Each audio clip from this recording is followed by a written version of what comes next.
Bienvenue à tous dans ce nouveau deep dive sur l'affaire JFK. On va se pencher aujourd'hui sur un personnage un peu particulier, Warren Castor, un employé du Texas School Book Depository, le fameux TSBD. Bon, il était absent de Dallas le jour de l'assassinat, le 22 novembre 1963, mais son histoire et son bien même ténu avec Lee Harvey Oswald, ça soulève des questions assez intrigantes. Oui, Warren Castor, c'est un employé de la Southwestern Publishing Company. Il louait des bureaux au deuxième étage du TSBD, juste en face de Dealey Plaza. Donc malgré lui, il se retrouve lié à cet événement historique. Et son histoire éclaire certains aspects de l'enquête de la commission Warren. Et puis, ça alimente le débat qui persiste encore aujourd'hui autour de l'assassinat. Dites-moi en plus, qu'est-ce qui rend le récit de Warren Castor si particulier? Imaginez un peu. 2 jours avant l'assassinat, le 20 novembre 1963, Castor achète 2 fusils, un Remington .22 pour son fils et un Mauser 30.03 pour lui, des achats banals en soi. Mais quand on sait qu'il les a apportés au TSBD et qu'il les a montrés à un groupe d'employés, parmi lesquels Lee Harvey Oswald. Attendez, Oswald a vu les fusils de Castor. C'est incroyable. Et comment Castor décrit sa rencontre avec Oswald? Castor se souvient d'Oswald comme d'un type bizarre, qui restait à l'écart. Il le croisait surtout pendant les pauses déjeuner, au deuxième étage, près de son bureau. Rien ne laissait présager que cet homme allait être au cœur d'un drame national. Et le jour de l'assassinat Castor, il était où? En déplacement professionnel. À Denton, au Texas, loin de Dallas et du drame qui se jouait. On imagine le choc qu'il a ressenti en apprenant la nouvelle. Surtout que les coups de feu auraient été tirés depuis son lieu de travail. Ah oui, c'est vrai. L'article mentionne que sa femme Ruthana. Elle a vu Air Force One survoler leur maison, avec le corps du président Kennedy à bord. Quelle image poignante. Oui, ça montre bien comment cet événement a touché des personnes bien au-delà de Dealey Plaza. Castor est retourné au TSBD le samedi 23 novembre pour récupérer des documents. Il décrit une atmosphère lourde, un silence pesant. Il a choisi de ne pas aller au 6e étage, là d'où les coups de feu auraient été tirés. On peut comprendre. Absolument. Et puis, il y a eu ce moment surréaliste, où il a vu Jack Ruby abattre Oswald, en direct à la télévision. Ce n'est pas possible. Qu'est-ce qui se passe? Se serait-il exclamé? Oui, face à une telle scène, sa réaction est tout à fait compréhensible. Mais ce qui me trouble, c'est que la commission Warren, qui a enquêté sur l'assassinat, n'a apparemment pas cherché à vérifier les limites Castor. C'est pas étrange quand même, étant donné qu'il avait apporté 2 fusils au TSBD quelques jours avant le drame. C'est une question que beaucoup se posent. Pourquoi la commission n'a pas contacté le Dr Payne ou une autre personne à la North Texas State University pour confirmer la présence de Castor à Denton ce jour-là? Simple oubli. Négligence. Ou autre chose. Castor lui-même a déclaré « Ils m'ont laissé tranquille assez rapidement. On a l'impression qu'ils n'ont pas vraiment creusé cette piste. » Exactement. Et ça soulève des questions sur la rigueur, l'exhaustivité de l'enquête de la commission Warren. Ont-ils vraiment cherché à explorer toutes les pistes possibles?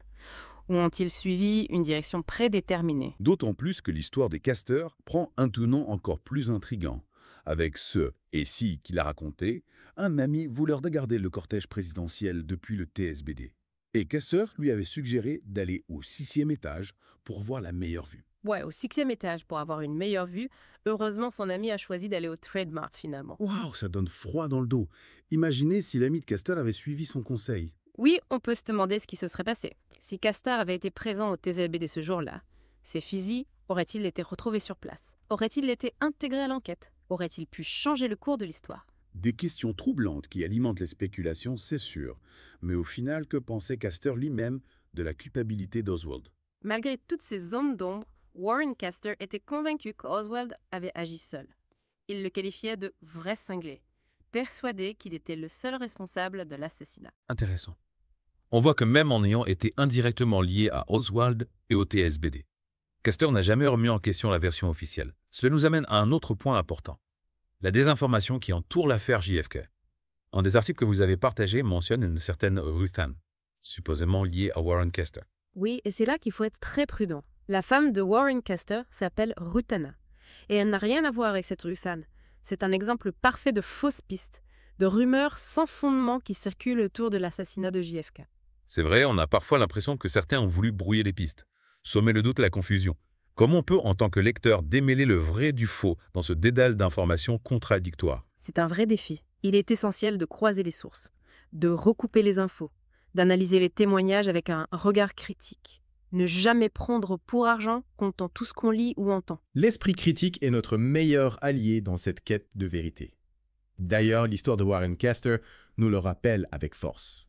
Un homme ordinaire plongé malgré lui dans une affaire extraordinaire et dont le témoignage a été, disons, négligé, voire manipulé. Absolument, son histoire nous invite à la réflexion, à la prudence et à la persévérance dans notre recherche de la vérité. Alors si on devait résumer ce que nous apprend l'histoire de Warren Castor, ce serait quoi? Je dirais que c'est une parfaite illustration de la complexité de l'affaire JFK.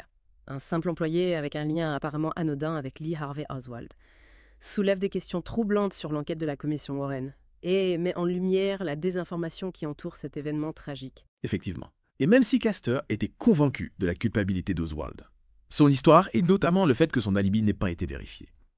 Ça nourrit les doutes et les interrogations qui persistent encore aujourd'hui. Ouais, c'est fascinant de voir comment un homme ordinaire comme Warren Castor peut se retrouver au cœur d'un événement aussi marquant que l'assassinat de JFK. Et vous savez ce qui est encore plus troublant, c'est cette impression que des pièces du puzzle manquent, que certaines pistes n'ont pas été suffisamment explorées. Tout à fait. Le fait que la commission Warren n'ait pas jugé nécessaire de vérifier l'alibi des Castor, alors qu'il avait apporté des fusils au TSBD peu avant l'assassinat, ça laisse planer un doute. Aurait-il découvert des éléments cruciaux en creusant cette piste? Ou au contraire, cela aurait-il renforcé la version officielle? On ne peut que spéculer. C'est vrai. Et puis il y a ce « et si » qui hante le récit de Castor. Et si son ami avait suivi son conseil et était monté au 6e étage du TSBT ce jour-là, aurait-il été témoin de quelque chose? Aurait-il été pris pour cible? On touche là à des questions vertigineuses qui alimentent le mystère autour de l'assassinat de JFK. Absolument. L'histoire de Warren Castor, même si elle ne remet pas directement en cause la culpabilité d'Oswald, elle nous rappelle que chaque détail, aussi anodin soit-il, peut avoir son importance dans une enquête aussi complexe. Elle nous encourage à rester vigilants face aux informations, toujours chercher à recouper les sources, ne pas accepter passivement les versions officielles. En somme, l'histoire de Warren Castor.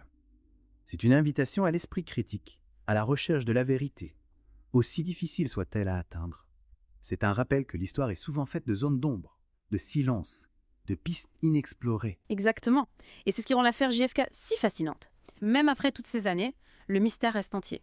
Et chaque nouvelle information, chaque nouveau témoignage, comme celui de Warren Castor, nous incite à reconsidérer ce que nous pensions savoir, explorer de nouvelles perspectives. Merci à tous de nous avoir accompagnés dans cette plongée au cœur de l'histoire de Warren Castor et de l'affaire JFK. On espère que ce récit vous a donné matière à réflexion et qu'il vous incitera à poursuivre vos propres recherches. N'oubliez pas que l'histoire est un puzzle complexe et que chaque pièce, même la plus petite, peut nous aider à mieux comprendre le passé et à éclairer le présent.